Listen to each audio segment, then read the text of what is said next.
Friends எல்லா காயும் இருந்தனால கூட்டாஞ்சோறு தான் பண்ண போகிறோம். வாங்க எப்படி பண்ணலாங்கிறத பார்க்கலாம். 400 அரிசிக்கு 100 பருப்புங்கிறதாங்க கணக்கு.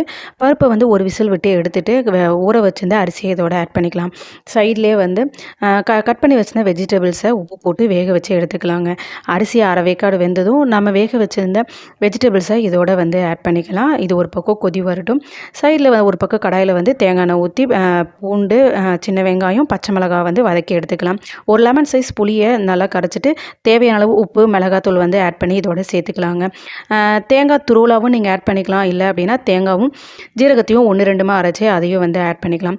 சில பேர் இது எல்லாத்தையுமே வந்து ஒன்றா சேர்த்து 3 விசில் விட்டு இறக்கிடுவாங்க. ஆனால் இந்த மாதிரி வந்து பண்ணோம் அப்படின்னா டேஸ்ட் ரொம்ப நல்லாவே இருக்குங்க.